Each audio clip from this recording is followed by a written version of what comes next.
Y le voy a compartir por un minuto solamente esta pantalla para recordarles que volver a darles la bienvenida y recordarles que esta actividad que se hace en el marco de nuestra conferencia, este auditorium de la Maestría Internacional en Educación Judía de la Universidad de Centro Melton, de la Universidad Hebrea, la hacemos en colaboración con Yad Yari, en particular con Darío Teitelbaum, que hoy va a ser uno de los panelistas, y también agradezco a Yossi que nos hizo el shidduch entre ambas instituciones.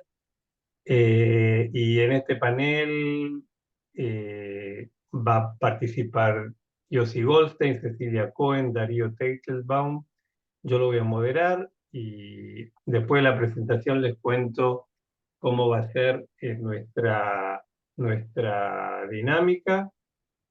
En primer lugar, presento al doctor Yossi Goldstein, profesor e investigador, profesor en nuestra maestría, tanto en el programa en inglés como en español, PhD del Instituto de Judaísmo Contemporáneo de la Universidad Hebrea, docente en nuestros programas, miembro de AMILAT, que es la Asociación de Investigadores de Judaísmo Latinoamericano en Israel, y del Consejo de Redacción de Judaica Latinoamericana, publicación cuatrienal de AMILAT, investigador de la memoria de la Shoah en América Latina y de los testimonios del sobreviviente de la Shoah.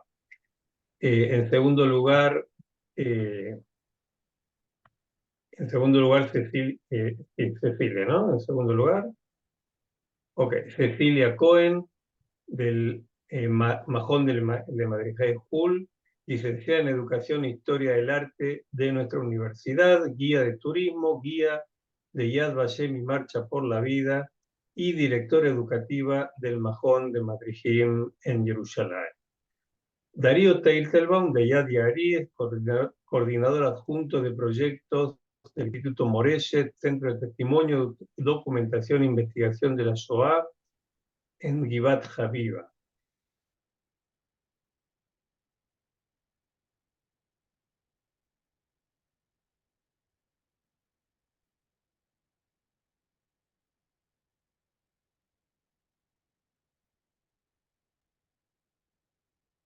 Se nos ha cortado Marcelo. Se congeló. Esperemos un segundo. Ya que está al mando, así que dejamos que termine. Terminamos la historia de Darío, la necesitamos saber. Qué suspenso. Pasa es que ahora entraba la peor parte, entonces.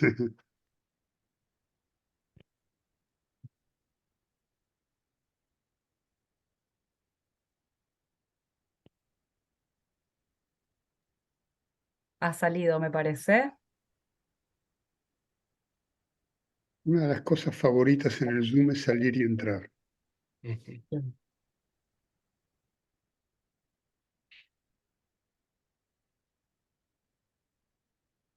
Lo esperamos unos minutos, así seguimos con la presentación y luego continuamos. Disculpas.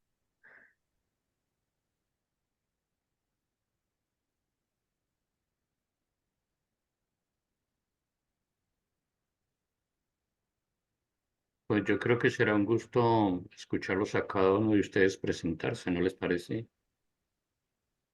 Y así ganamos este tiempo de silencio. Darío, ¿querés continuar? Sí, bueno, yo creo que siempre el Dale. silencio Ahí es está Marcelo. productivo. Ahí llegó Marcelo, ahí llegó Marcelo. Ah, llegó Marcelo, ok.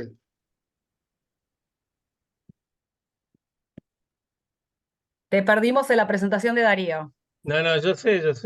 Hoy el internet nos está traicionando. Pero bueno, sigo con la presentación.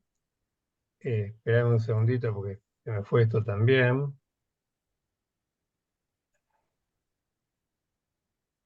Ok, entonces, estábamos diciendo, Darío Teitelbaum, docente en el Centro de Formación de Líderes Majón Le Madrigim en Jerusalén, guía de viajes de Moreshet Yehudit en Polonia, Alemania y Hungría, fundador y director educativo del proyecto Beit México en Israel y director de sistemas educativos del kibutz Gvulot. Bien, y ¿cómo va a ser la dinámica? Cada uno de los panelistas va a contar con 8 minutos. Yo voy a ser bastante estricto en esto, les voy a ir avisando por chat 2 minutos antes para que vayan cerrando. Después de esto vamos a dar un espacio de preguntas de unos 10 minutos. Y por último, cada panelista va a tener unos entre 2 y 3 minutos para hacer un cierre. Nuestra idea es tener más o menos 1 hora. Si el diálogo se da más, digamos, más intenso, podremos seguir un rato más, pero no más de 1 hora y cuarto, para respetar el tiempo de todos. Entonces, dicho todo esto, le doy la palabra a Yossi. Muchas gracias, Marcelo. Es un placer estar con ustedes y ver caras conocidas, exalumnos, colega Andy de Amilat y de distintos marcos. Bien, en estos 8 minutos voy a referirme a nivel macro histórico, macro sociológico, a los puntos que nos convocan en esta jornada. Primero, liderazgo es un concepto vago que también se ha hecho, como con tantos conceptos teóricos, mucho abuso en su aplicación. Cuando hablamos de liderazgo educativo y especialmente en la educación judía en América Latina, nos referimos a 2 ejes principales. Primero, el liderazgo profesional, directores, coordinadores, y el otro nivel es el liderazgo voluntario, sea a nivel lo que llamamos liderazgo comunitario, eh, y que no expresaron distintas voces, múltiples voces frente al conflicto reciente en estos días, y demuestran una falta de coordinación o de coincidencia en cómo interpretar lo que está sucediendo, cuando todos partimos del supuesto, que también hay que aclarar, de que estamos en tiempos de crisis. Es decir, la crisis no se inició el 7 de octubre, evidentemente. En Israel se inició en estos últimos 3 años de continuas elecciones especialmente este último año, el año desde diciembre del año pasado es un año cuando se conformó un gobierno de derecha y ultraderecha que forzó a la sociedad israelí a afrontar serios desafíos, como ser el significado de una democracia republicana, si somos democracia liberal o democracia autoritaria, si somos un populismo de derecha o somos una sociedad en la cual se respetan las diversas voces de la sociedad.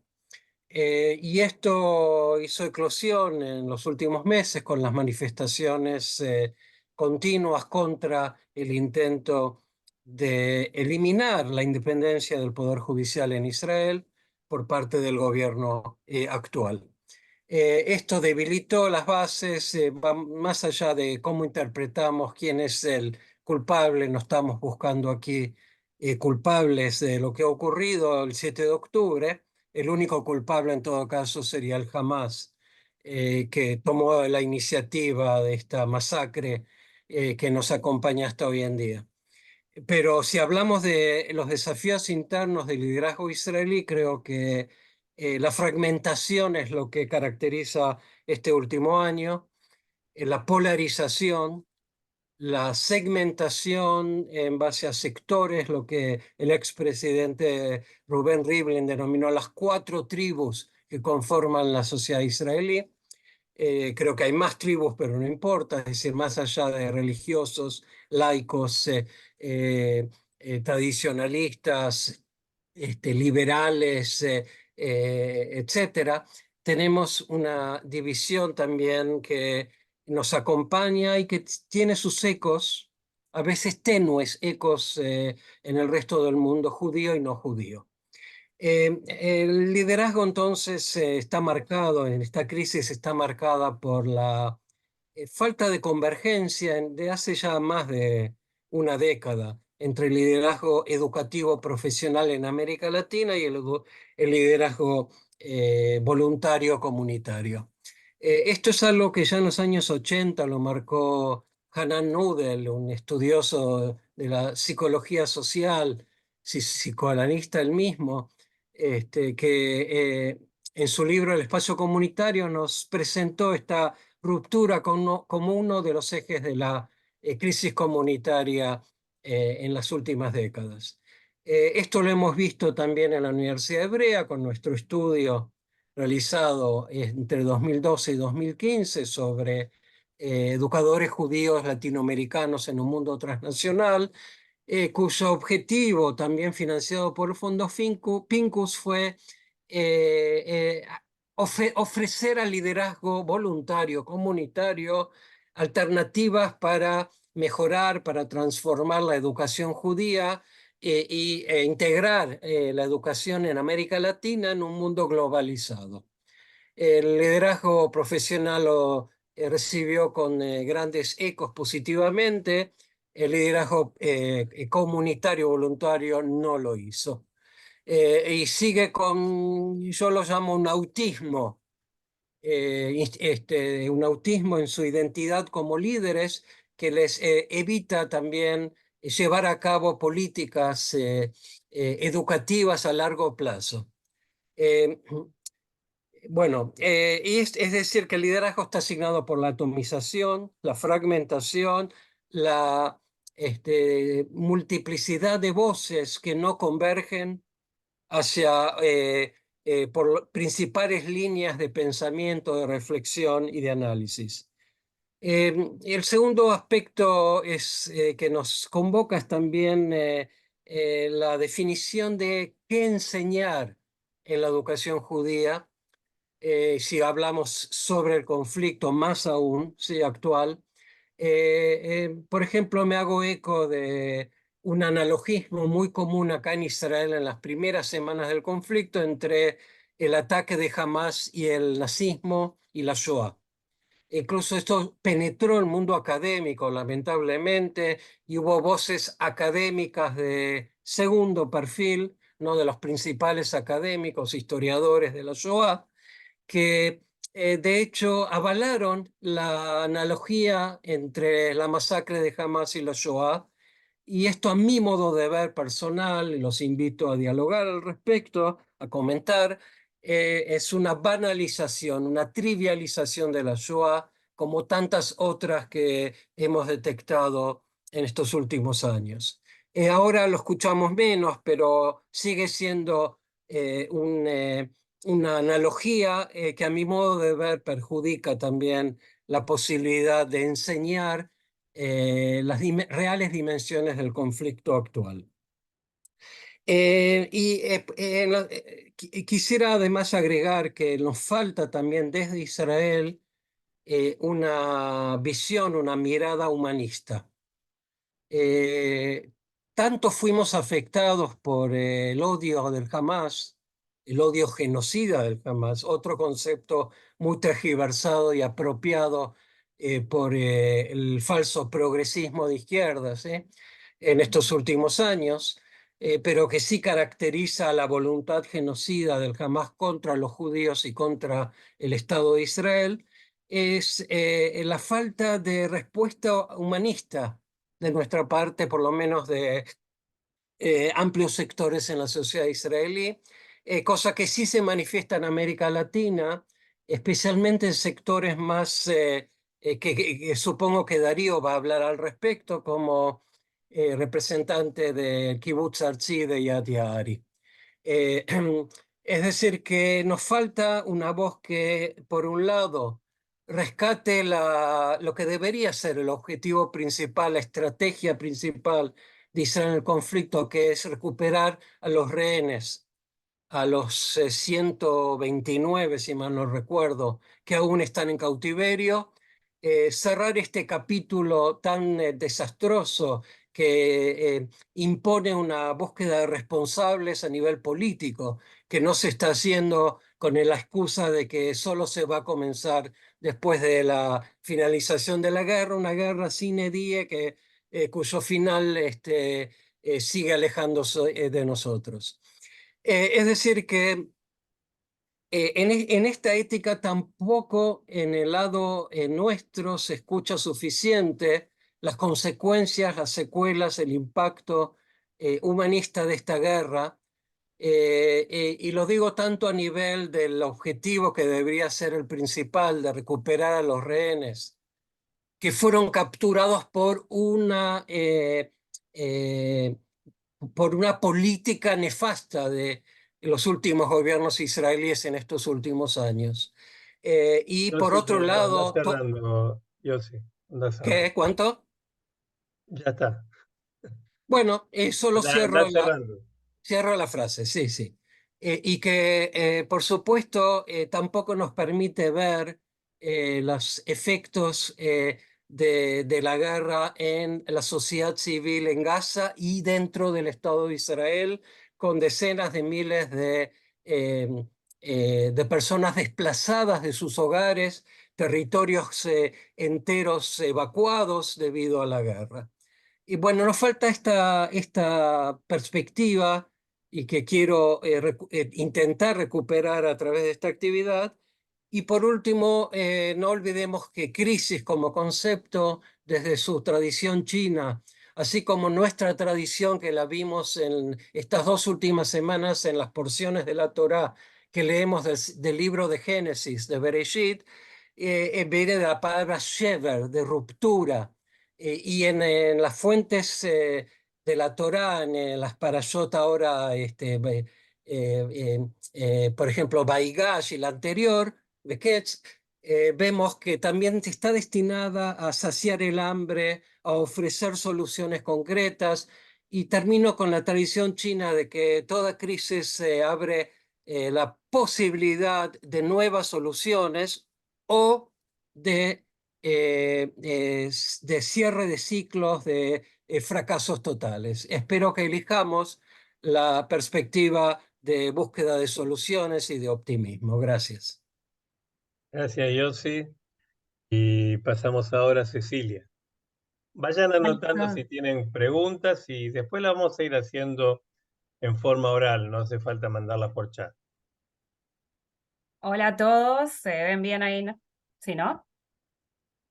Ah, Perfecto. perfecto. Bueno, una Ponelo en alegría. modo presentación, Cecilia. Lo Ahí, puse en modo presentación ahora, ¿lo vieron? ahora sí, ahora Tardó sí. un segundito.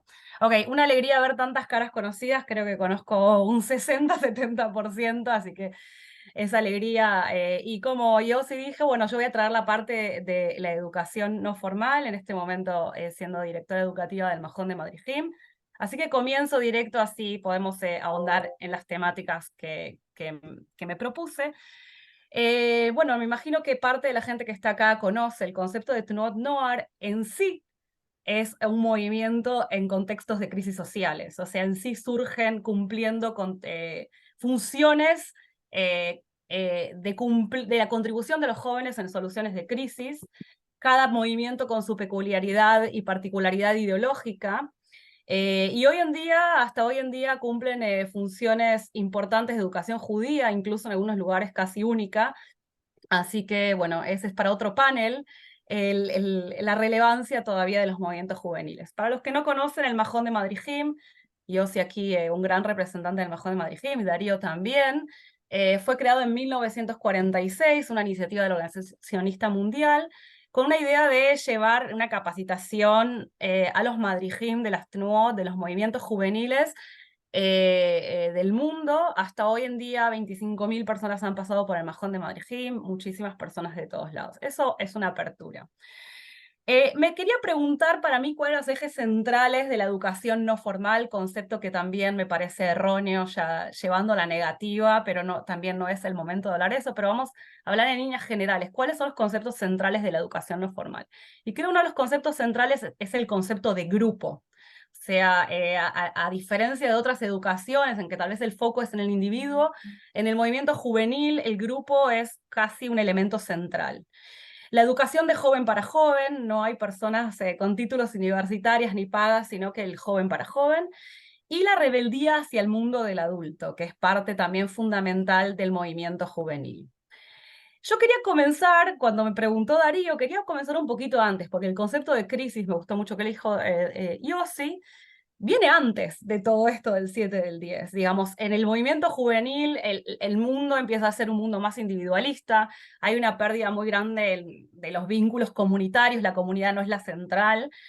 Los padres empiezan a buscar el currículum y la competencia académica, y la carrera es fundamental también en los jóvenes. Y los movimientos juveniles en cierta manera supieron adaptarse a estos elementos. Por ejemplo, la profesionalización. Cuando yo era madrijá, nadie me preguntó si tenía un título para ser madrij. Bastaba con mi vida educativa como janijá, no tenía que tener una escuela de madrijim. Hoy en día la mayoría de los lugares tienen escuelas de madrijim. El Majón de Madrijim, por ejemplo, tiene créditos universitarios, para no para las lenguas, pero tienen créditos universitarios, cosa que valida un poco más esta educación no formal. Y se empieza a atender más a las necesidades individuales y a los lugares de los padres. ¿Qué pasa? O sea, la crisis comienza un poco antes, sabemos responder. ¿Qué pasa con la educación judeo-sionista después del 7 de octubre? Bueno, en práctica, los que les interesan, acá en el Majón, más de la mitad del Majón donde yo trabajo se quedó en Israel, cosa que fue interesante. Y empezamos a entender que nuestros objetivos educativos iban a ser diferentes. Entendemos que en situaciones de crisis la rutina educativa, el espacio y el marco educativo es fundamental. Dar apoyo, sentirse parte de la sociedad por medio de voluntariados, cosa que no era parte del Majón de Madrijim, ya que es un nivel más académico. Y yo sí, mira, estamos alineados en este tipo. Creo que es la lucha por la desesperanza. Hace un tiempo Yuval Noah Harari publicó en las redes sociales algo que me fue marcando, que debemos luchar por seguir confiando en la humanidad. No hay educación sin humanidad, no podemos no creer en ese elemento fundamental, y creo que esa era nuestra lucha después del 7 de octubre. Otro elemento que me parece interesante, y ya hago un paréntesis, no estoy hablando de Asbará para nada, sino que estoy entendiendo que los jóvenes hoy en día necesitan una educación judía más sofisticada, no para responder y defenderse, sino para entender su propia identidad. Entonces tenemos que trabajar para responder al mundo con ideas sofisticadas, con ideas complejas, con un pensamiento más profundo de la identidad judeo-sionista de las personas. Y otro elemento, creo que estoy yendo a tiempo, así que Marcelo, no te enojes, cualquier cosa decime, pero creo otro elemento importante es el bienestar. Elemento que no era parte en el Majón de Madrijim, no nos interesaba, digamos, no es que queríamos que nuestros janijim estén mal, pero nos empezó a interesar el well-being de nuestros alumnos y nuestros madrijim. Una pregunta que acá en Israel incluso hubo varias cosas cómicas en las redes del cómo estás, y todos preguntan, bueno, depende del día, depende de la situación, que hola efshar.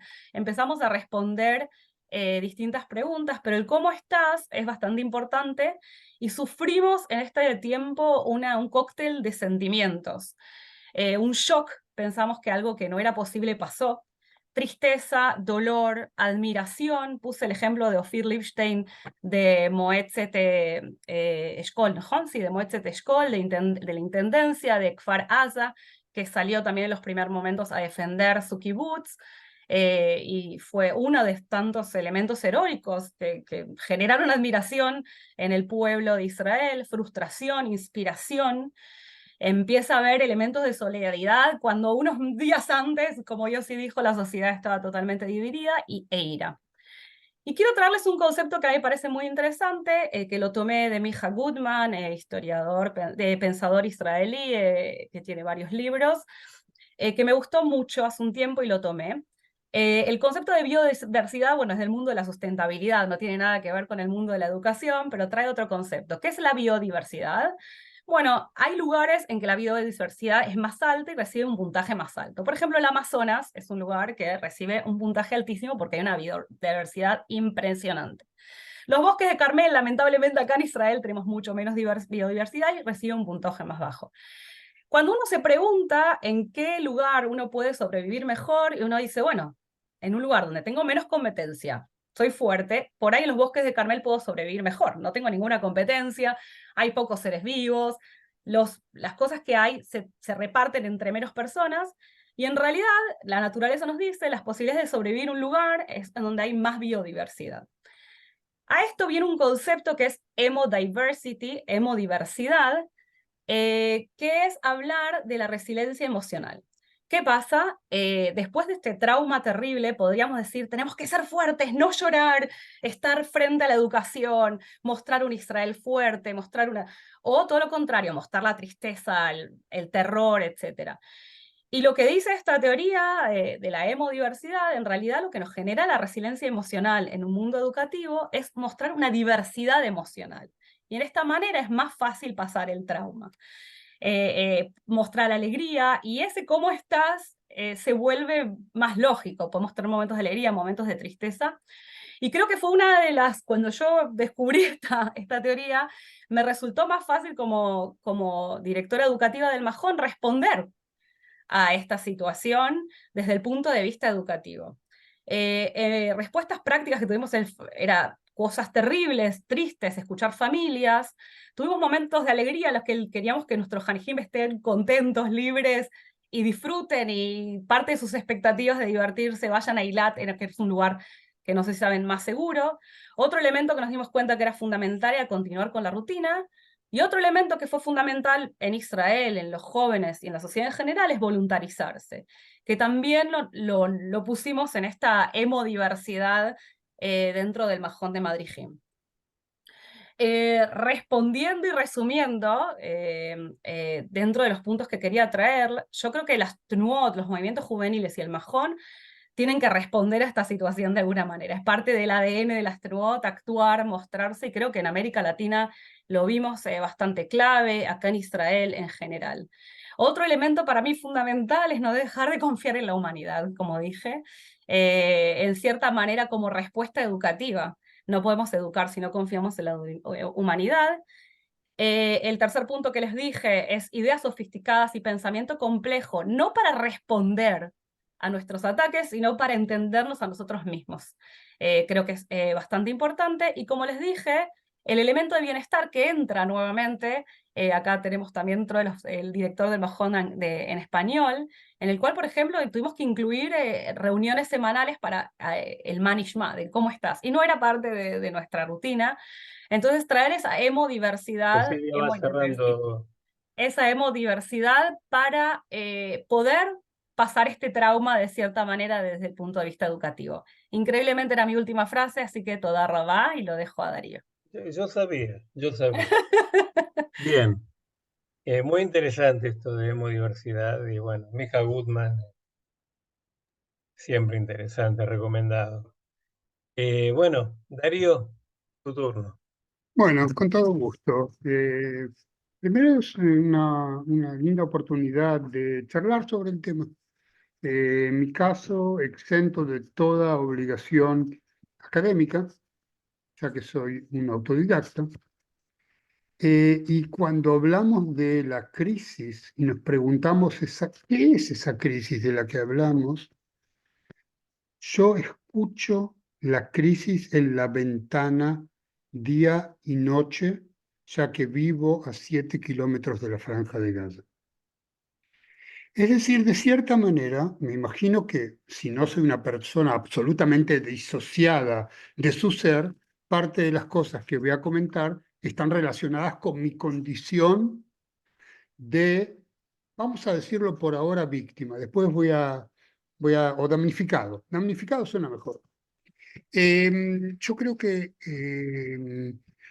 una de las cosas más fascinantes en esta situación es la capacidad de definir la crisis o las crisis ante las que estamos.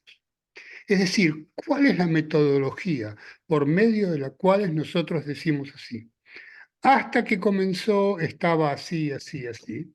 Cuando comenzó estaba así, así, así.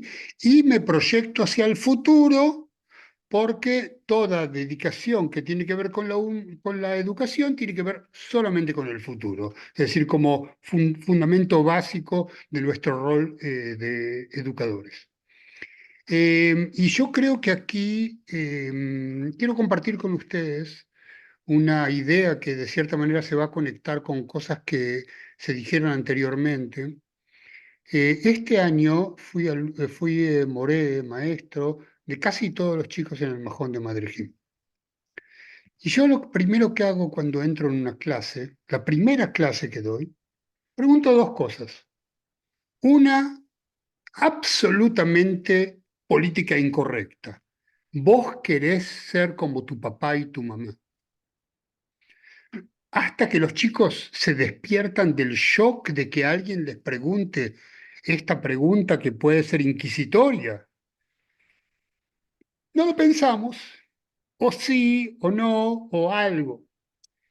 La segunda pregunta que yo hago es la siguiente. Ustedes saben todos la respuesta. Lamentablemente nuestros chicos no. Y le digo, por favor, ¿pueden nombrar 5 reyes de Israel? Todos se quedan cortos con 2. ¿Qué significa? Fácil, mencionan a Saúl, a David y a Shlomo.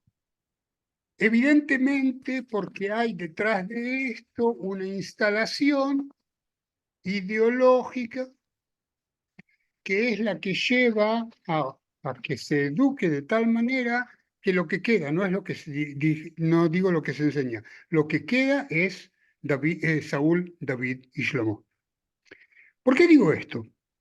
Porque justamente el rol del pensamiento crítico que tiene que acompañar a la formación de los jóvenes, a mi modesta opinión, está basado en un poco romper esos paradigmas o esos artefactos culturales que nosotros transmitimos para bien y a veces para no tan bien por medio de lo que nosotros llamamos educación. Y yo creo que justamente el pensamiento crítico es lo que permite realmente comprender la magnitud, el lugar de las diferentes crisis, ubicarla entre los diferentes sujetos y poder tratar de pensar, ok, esta es la crisis, no la que tratan de imponerme como crisis, no la que tratan de fijar mi conciencia como crisis, sino la que logro yo en el diálogo educativo con mis propios educandos, tratar de descubrir juntos con ellos. Y estamos en medio camino del pensamiento, un pensamiento superador respecto a vivir la crisis que estamos viviendo en estos días. Ahora, yo quiero acá decir que en esta época de 2 meses y medio, y como bien dijo Yossi, estuvo antecedida por una profunda sensación de crisis en la sociedad israelí, pero también de oportunidad. Se crearon muchos, y yo diría demasiados lugares comunes, o demasiados sentidos comunes. Y la palabra sentido común a mí me asusta. ¿En qué sentido?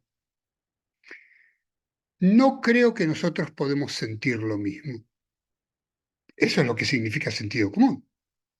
No creo que nosotros podemos pensar lo mismo, a menos que haya un aparato que orienta el pensamiento de tal manera que ahí nos quedamos trabados ante la situación. Algo sobre el rol del educador como intermediario de la crisis. Nosotros captamos de nuestros educandos la crisis, les permitimos escaparse de los lugares comunes de la crisis. Ahí está. Creo que bien lo dijo Ceci, de qué manera nos sentimos, etcétera, etcétera, y tratar de colocarse en el lugar personal de la crisis. Y yo creo justamente que y acá sí me quiero conectar con el lugar donde vengo yo personalmente, con el pensamiento o la idea de la Agshama, de la realización constante, que es simplemente salvar escollos y crecer del fracaso y desarrollarse desde el éxito. Ahora, yo creo que hay decisiones que están tomadas a nivel personal, y yo vengo de una sociedad en crisis, Javerot y Javerim. Mi kibutz está en una profunda crisis. Nosotros no sabemos si vamos a seguir existiendo o no. A pesar que el kibutz no fue atacado físicamente, tuvimos 8 rehenes en la franja de Gaza, perdón, 8 y uno que todavía no ha sido de vuelta. Pero cuando nosotros tratamos de colocar el dedo en cómo superar o cómo hacer un pensamiento alternativo a lo que la sociedad y la congoja común y la televisión nos generan, nosotros tenemos que balancear entre lo racional y las sensaciones. Las sensaciones se apoderan también de nosotros. Se apoderan también de nosotros. La pregunta, ¿dónde estamos nosotros en la crisis? Es una pregunta muy importante. Teniendo que cerrar o un poco redondear este tema, primero que nada yo quiero decirles, me siento muy cómodo cuando en un lugar donde nombran a mi Moré Rabí Morí Hanan Nudel. Segundo, yo creo que analogías, comparaciones sí permiten entender la magnitud e escaparse inmediatamente de la comparación. Es decir, por un lado podemos entender qué funciona en la cabeza de los seres humanos al ver las atrocidades que perpetró el Hamas y también ver el hecho de que el 1% de la población de Gaza cayó. Y quiero finalizar con una frase que está gastada ya, el antes y el después. Hay mucho diálogo sobre el antes y el después. Yo no sé exactamente qué eso significa, porque la pregunta es, ¿cómo desafiamos el después? Es decir, ¿cómo no volvemos atrás en el adelante que tenemos que tomar? Porque el futuro va a desafiar lo que fue antes del 6 de octubre. Gracias.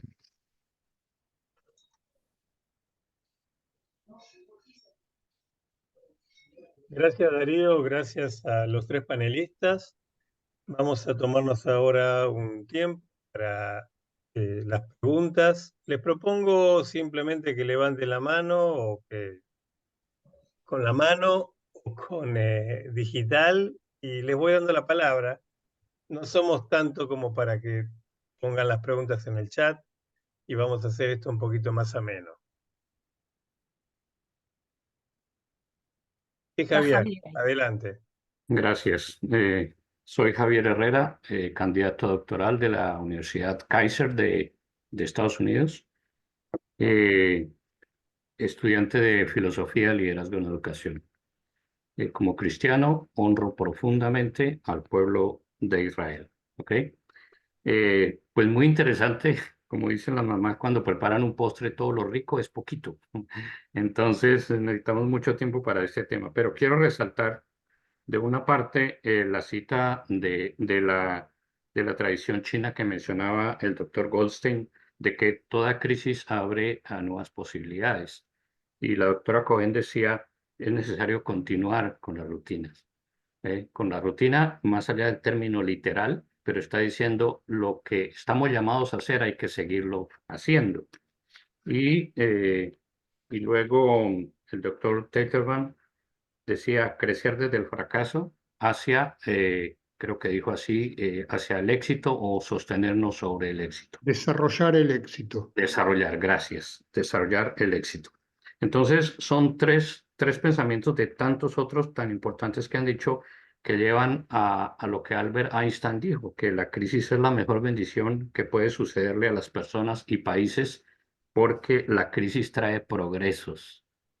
Entonces, es una muestra de lo que desde su origen el pueblo judío, el Estado de Israel, etcétera, ha dado muestra de resiliencia. En que, Javier, por favor, ¿puede concretar la pregunta? ok, la pregunta parte del estudio que hizo Doris Kearns Goodman en su extraordinario libro Liderazgo en tiempos turbulentos. Y ella se pregunta, ¿Cómo afecta la adversidad el crecimiento del liderazgo? Si los tiempos forjan al líder o el líder forja a los tiempos en esos periodos de crisis. Gracias, Javier. Vamos a ir juntando varias preguntas y después le doy la oportunidad para que los panelistas vayan reaccionando. ¿Quién más?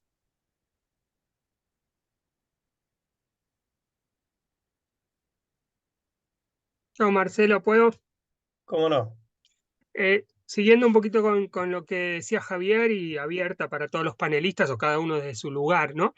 Digo, nosotros como educadores, acá somos todos colegas educadores, vemos el liderazgo de cierta manera, que yo la voy a llamar moderna o clásica, ¿está bien? Para decir, para definirla de alguna manera, ¿no? Como una concepción de liderazgo que manejamos.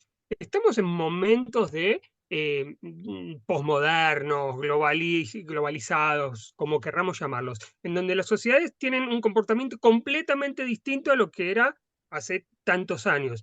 Entonces mi pregunta es, ¿el liderazgo está destinado a estar en crisis frente a esta situación? ¿No? Porque ¿cómo un líder se puede, o sea, la hago muy así, abierta y genérica, cómo los líderes se pueden relacionar o enfrentar con situaciones que no pueden dominar nunca en teoría, ¿está bien? O sea, porque son situaciones que son eh, todo el tiempo nuevas, cambiantes, ¿está bien? Entonces, el liderazgo está destinado a la crisis eterna, viéndolo de esta manera, ¿no?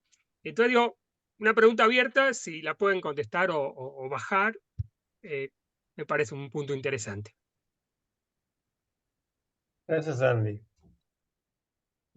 Yo en lo personal quería agregar, si no hay... ahí hay una pregunta de Cintia, entonces, por supuesto, ladies first. Cintia. Gracias, gracias. Antes que nada, bueno, un privilegio escucharlos, aunque sea por breve tiempo, siempre es muy valioso poder tener la oportunidad de escuchar voces tan importantes. Ahora me viene a la mente, ¿no? El tema de como líderes, como educadores, nos han tocado momentos históricos casi que uno tras otro, ¿no? Todavía no nos reponemos de todo lo que implicó el COVID y cómo se alteró toda nuestra forma de educar y de transmitir. Y ahora tenemos esta prueba nuevamente. Si bien en el COVID la tecnología jugó un papel súper importante y crucial, en este momento, como lo dice Cecilia, esta parte del bienestar es la que más nos ocupa y preocupa. Entonces, de qué manera podríamos complementar o equilibrar estas ventajas que nos da la tecnología, pero que de ninguna manera, y creo que eso es también lo que nos viene a demostrar esta crisis en particular, ¿no? Cada crisis trae sus propias lecciones, no hay nada que sustituya el contacto y el vínculo que se genera entre un alumno y un maestro, entre un Janij y un Madrid, como lo queramos poner. Entonces, ¿cómo podemos situarnos en un punto de extraer lo mejor de ambas partes en esta coyuntura tecnológica, pero que también lo humano está siendo afectado tan seriamente? Gracias, gracias. Gracias, Cintia. Pietro.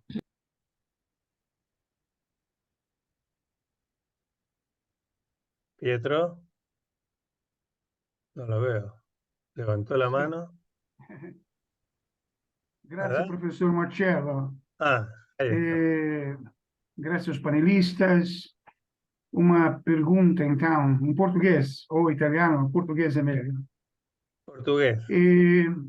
La nostra gioventù è sempre progressista e hoje temos ruído na comunicação do judaísmo com a esquerda. A esquerda está aflorando, uma parte dela é bastante antisionista e antissemita. Como fazer para ajustar o nosso diálogo para não cairmos neste apoio que Israel está recebendo só da extrema-direita mundial? E me parece preocupante este apoio. Como trazer para um diálogo ajustado com aquela esquerda que sempre imaginamos, e que inclusive inspirou os kibbutzim? É a minha pergunta. Grazie. Bien, gracias Pietro. Y bueno, yo quiero solamente agregar un poquito y ver, digamos, lo han hecho, pero más fuertemente pensar cuál es el rol del educador ante este cambio, ante esta situación. La educación es tradicionalmente, todos sabemos, tradicionalmente conservadora, quizá más la formal que la no formal. Nos vemos frente, como dijo Yossi cuando empezó, estamos en crisis. No recuerdo, yo tengo 60 años, no recuerdo una época, un poquito más de 60, pero digamos 60. No recuerdo una época en donde no hayamos estado en crisis. Estamos permanentemente en crisis y el rol del líder es, como dijimos, enfrentarse a la crisis. ¿Qué hace la educación? ¿Cuál es el rol? La educación tiende a no cambiar, tiende a ser estable. ¿Cómo resolvemos esa paradoja? Y entonces, con todas estas preguntas, invito a los panelistas que quieran a ir refiriéndose 2, 3 minutos cada uno, 5 minutos también, podemos ir refiriéndonos a las preguntas que aparecen. ¿Quién quiere empezar? No tenemos que seguir el orden anterior. Bueno, yo voy a tomar el desafío de dar respuestas o repreguntar sobre preguntas tan importantes, especialmente o también la que vos mencionaste. Nosotros los educadores tenemos algo de omnipotentes. Pensamos que somos los bomberos que venimos con el tacho de agua a apagar el incendio. Lo que pasa es que cuando nosotros apagamos el incendio, podemos ahogar a alguien con el mismo agua que apagamos. Y por eso tenemos que ser muy cuidadosos en la responsabilidad que tomamos muchos nosotros, que en realidad contrasta con la irresponsabilidad política de los otros. Es decir, nosotros, educadores, en nuestra gran mayoría, no gente adinerada, no gente acaudalada, tenemos que tomar responsabilidad por las cagadas que los demás hacen. Entonces la primera recomendación es no ser omnipotentes. La segunda, y en esto voy a ser un poquito lapidario porque es mi formación, nosotros tenemos que abandonar la educación ideológica y profundizar la educación política, no partidaria, sino política. Según quienes conocen el modelo de Tzvi Lam, que dice, si nosotros queremos gente preparada para poder resolver soluciones y no una idea que los coapte y no los lleve a dar respuesta a los problemas, nosotros tenemos que un poco bajar los niveles ideológicos, teológicos en nuestra educación y crecer en el camino de superar cuando el educando tiene dilemas, se los plantea, escucha voces, tiene capacidad de tomar decisiones, y esto no ocurre a los 18 años, ocurre desde los 3 años en el kindergarten. Lo tercero que quería mencionar es que nosotros vivimos en una cultura relativista. Y yo creo que tiene que ver que siempre estuvimos en crisis. Lo que pasa es que en las crisis anteriores no tuvimos 1.200 muertos en nuestras filas, el número de rehenes, el número de heridas, es decir, sí, de todas maneras estamos frente a un hito o un pico dentro del sistema de crisis que vivimos. Habiendo dicho esto, yo creo que hay un punto muy interesante que Pietro apuntó y es el tema de la política. Yo hice alrededor de 75 entrevistas en el primer mes. Entrevistas que me hirieron el corazón, pero es lo que hice. Y siempre, ¿qué le vamos a hacer? Son mis convicciones, encontrar la manera de atacar a la izquierda por izquierda, desde los valores humanistas, desde la sensación de responsabilidad que tiene que tener la izquierda a lo humano, y no solamente a lo humano con lo cual se embanderan ideológicamente porque son en este caso las víctimas. Nosotros no somos más víctimas que nadie y tampoco hacemos una competencia quién es más víctima. Y creo que justamente una educación de formación crítica, de poder pensar, poder repensar las preguntas duras, es la que da y abre paso y abre camino a la capacidad de dar respuestas. Con lo que aprendemos en el Shule, con lo que está inducido por el Estado de Israel, nosotros no vamos a poder hablar absolutamente con nadie. Tenemos que romper un poco el pensamiento ese. Gracias.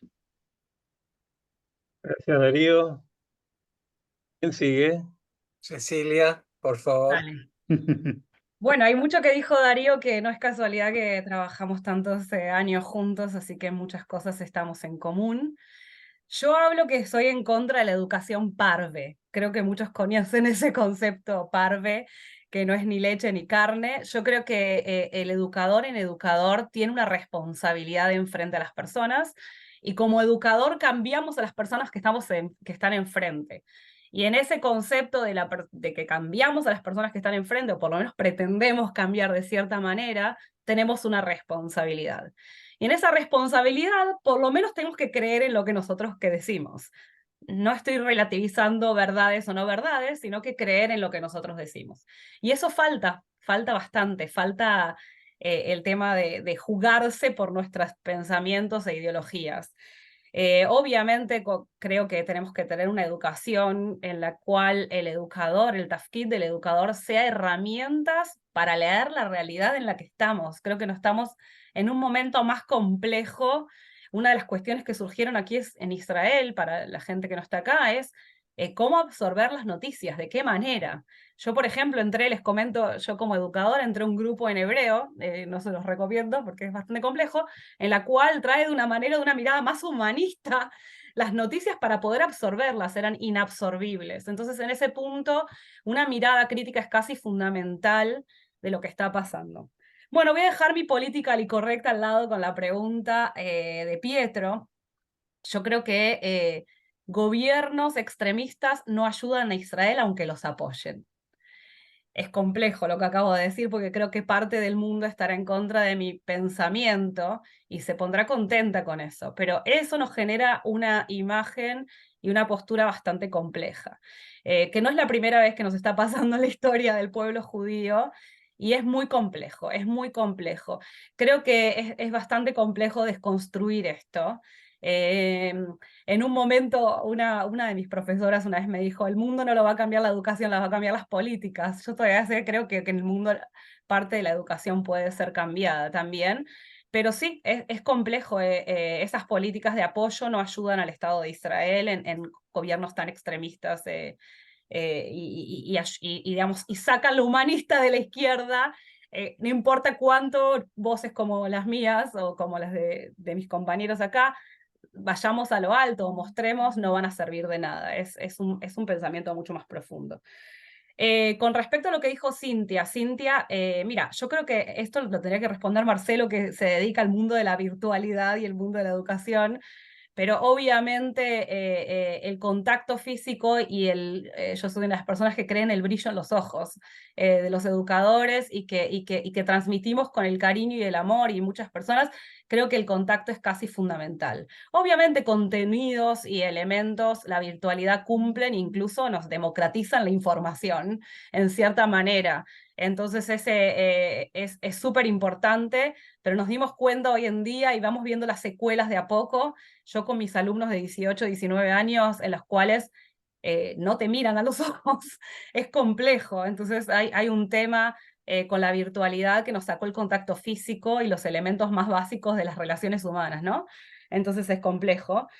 Y bueno, y las preguntas de Andy y Javier, así en 2 palabras como para terminar, si el liderazgo está destinado a estar en crisis. Y de una manera modernista, sí, venimos con una idea genial, pero yo creo, como Yossi dijo, el día después, ¿qué va a pasar? Yo estoy esperando una respuesta creativa. Unas cosas que a mí me molestaron mucho es el viajan nenatseach, el juntos venceremos. ¿Qué significa juntos venceremos? En toda guerra estamos perdiendo, llorando, no hay día que no nos levantamos con lágrimas en los ojos acá. No hay nadie que gana y nadie que pierde. Pero creo que tenemos que esperar alguna respuesta creativa y ese va a ser mi liderazgo, no una respuesta única, armada, con un mensaje cerrado como los líderes de la modernidad, pero creo que tiene que venir algún líder o una líder, espero que sea, en la cual traiga una mirada distinta. Y eso es lo que estamos esperando, eso es lo que estamos esperando, la vuelta de los secuestrados, un gobierno nuevo en Israel, una idea nueva de lo que va a pasar en Gaza, y eso es el pensamiento positivo que queremos tener acá en Israel. Y creo que responde también un poco la pregunta de Javier, así que ya lo dejo a Yossi continuar. Gracias, Cecilia. Yo, si vos querías ser último, pero el último voy a ser yo. Así que de No hay todas problema. maneras, turno, por favor. Gracias, Marcelo. Bien, en realidad tuvimos 2 preguntas centrales en todo lo que los distintos participantes han manifestado. Uno es cómo afrontar la adversidad, que es una palabra sinónima de afrontar la crisis, ¿sí? Crisis y adversidad son conceptos similares, ¿sí? Se mencionó repetidamente el concepto de crisis eterna en las preguntas, en los comentarios. No existen crisis eternas, existen distintos ciclos críticos o en los cuales hay un punto de inflexión y nuevas posibilidades de desarrollo. Eso no puede ser una rutina. Y mi respuesta es que tenemos que pensar seriamente en la formación de líderes comunitarios, no madrijim de movimientos juveniles. Lamentablemente, Cecilia, Darío, que ustedes vienen de ese mundo, sabemos que son una minoría incluso dentro de las colectividades judías en la diáspora. Es una minoría que por definición responde a ciertas ideologías, ¿sí? En un mundo globalizado en el cual las ideologías pierden sentido, se transforman y a veces se mezclan y generan síntesis dialécticas muy, muy particulares. Entonces, lo que quisiera responder es que debemos pensar en la formación de nuevos líderes que combinen, como dijo Cintia, la tecnología con los sentimientos. Creo que modestamente, lo digo, soy no Marcelo, el máster híbrido de Melton, quizás vas a explicar un segundo al final. Marcelo, responde a esto, ¿sí? De nuevos desafíos que combinan y varios de ustedes estudiaron o estudian en el máster de Melton con especialización en educación judía. Que básicamente es a distancia, pero que tiene un componente también de encuentros físicos en Israel. Esta es una de las vertientes de las preguntas y mi respuesta es definir, diagnosticar claramente y ofrecer nuevos programas, nuevas herramientas para la formación de liderazgo a nivel comunitario, a nivel macro. Y de extensión de nuevos vínculos con el liderazgo intelectual, político, no judío en las sociedades donde vivimos. Esto me parece fundamental y no creo que el actual liderazgo comunitario, al menos en América Latina, lo está haciendo. Y la segunda es lo que Pietro presentó, que es el desafío de un diálogo político, ideológico con las izquierdas pseudo progresistas. Pseudo progresistas porque para muchos sectores de la izquierda llamada progresista, el valor o los valores humanistas de respetar los derechos humanos corresponde a una parte, la identificada como víctima, y no a lo que es considerada como el victimario. Es decir, a los palestinos y al Hamas y no a Israel. Muchas veces ignorando adrede, que es una perversidad ideológica, yo diría, las secuelas de la atroz, lo he llamado la masacre genocida del Hamas del día 7 de octubre. Es decir, no puede haber diálogo posible si no se toman en cuenta valores humanistas universales. Y dejamos de dividir dicotómicamente al mundo entre culpables e inocentes, víctimas y victimarios. ¿Sí? Hay que definir más claramente los conceptos con los cuales trabajamos y creo que la izquierda perdió esta dimensión teórica de generaciones atrás de definición clara de conceptos y no siempre a modo doctrinario y dogmático. Esto es básicamente lo que quería responder a las diversas preguntas. Marcelo. Bueno, gracias. Parafraseando a Pietro, grazie, profesor Iossi. Gracias a todos los panelistas. Yo quiero cerrar con algunos puntos que me fueron surgiendo durante la charla. Quiero empezar recordando, citando una frase de quien fue y es mi maestra a nivel profesional, que es Jaya Rubín, directora general eterna del Martín Buber.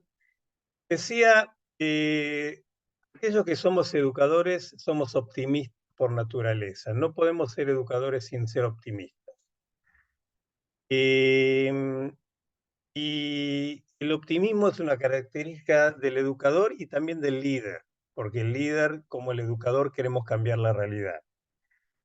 Y esta frase es una frase modernista, porque en nuestros tiempos de hoy y frente a esta crisis, frente a lo que pasó el 7 de octubre, hay un antes y un después. Y les confieso que el 7 de octubre nos llenó a todos de incertidumbre,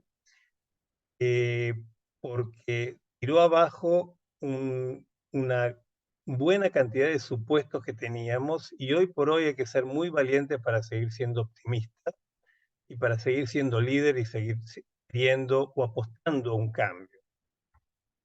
El segundo punto tiene que ver con el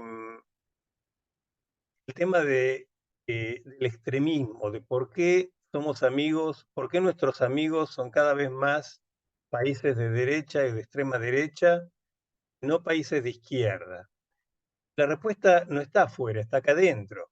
En la medida en que nuestros gobiernos son más de derecha y más de extrema derecha, entonces se amigan más con las derechas. Entonces la respuesta está en de qué manera damos una respuesta interna para terminar con estos malos liderazgos que tenemos hace 20 años, y en especial el último año. En mi opinión, yo estoy hace 20 años nada más en Israel, pero creo que en el último año tuvimos al peor gobierno de la historia de Israel, y la consecuencia catastrófica fue el 7 de octubre, pero no fue lo único que nos pasó. Y el 7 de octubre en este sentido, y paradójicamente, puede ser como alguien estaba proponiendo acá en Israel, ponerle a la guerra el nombre de Milhemet Bereishit, la guerra de Bereishit, del Génesis. En principio porque fue en Simchat Torah, en donde se empieza a leer el Bereishit, pero además con la expectativa de que sea el inicio de un ciclo nuevo, diferente a lo que tuvimos en el último año en particular y los últimos 20 años. Eso también es una cuestión del liderazgo, del nuevo liderazgo que está surgiendo en Israel y que esperemos que sea lo suficientemente fuerte para empezar a mover un poco la aguja y cambiar la orientación. El tercer punto es el antisemitismo. Y, digamos, hay muchas cosas que pasan simple y llanamente por antisemitismo. Cuando escuchamos las resoluciones o las declaraciones del presidente de las Naciones Unidas y de tantos otros, el antisemitismo es la respuesta y yo creo que con el antisemitismo no se dialoga, se lo combate. Nosotros lo que tenemos que entender es cómo combatirlo. La cuarta es la virtualidad. Que mencionó Cintia, y Cecilia dijo, bueno, es algo que resuelve Marcelo porque es especialista en educación a distancia. Bueno, trato de ser especialista, no resuelvo nada, pero simplemente digo a todos los que me escuchan, si yo tengo que elegir entre enseñar en medio de esta pantalla y enseñar en un aula, elijo enseñar en un aula, sin duda. Ahora, ¿por qué enseñamos virtualmente? Porque, digamos, o cuando enseñamos virtualmente, cuando no nos queda otra. Este panel no hubiera sido posible sin esto. La maestría de Melton tampoco sería posible sin la virtualidad. Solamente todos aquellos que critican la enseñanza vía Zoom durante los 2 años de corona, la respuesta es, imagínense si no hubiera habido enseñanza vía Zoom. No hubiéramos enseñado. O sea, ¿qué era mejor? No enseñar o por lo menos enseñar vía Zoom. Yo creo que la respuesta es muy clara. Yo creo que la digitalidad nos va a dar cada vez mejores respuestas para parecernos cada vez más a la presencialidad, pero nunca reemplazarla. Así como hoy la inteligencia artificial, que es el campo en donde estamos profundizando, donde yo estoy profundizando, se quiere parecer cada vez más al ser humano, pero no va a ser un ser humano y nunca va a serlo y no lo va a reemplazar.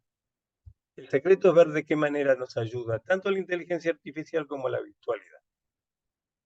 Bien, para terminar, no voy a presentar la maestría yo, ¿sí? No es el lugar, pero aquel que tiene interés, por supuesto, me contacta.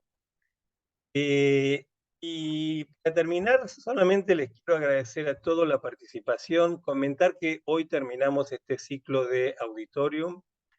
Fue bastante intenso desde octubre, justamente por todo lo que pasó. Nos tomamos enero como un de respiro y en un par de semanas más les vamos a informar acerca de la actividad que se va a reactivar en el mes de febrero. ¿Ok? Así que gracias Darío por esta asociación. De vuelta, espero que sigamos haciendo cosas juntos. Gracias Cecilia, un gusto haberte conocido, no te conocía. Y por supuesto Yossi y digamos mi socio y amigo en especial desde que llegué a Israel y a todos los que han estado acá. Felices fiestas y feliz año nuevo. Gracias, bendiciones para todos. Agutum Cristo. Amén. Hasta pronto.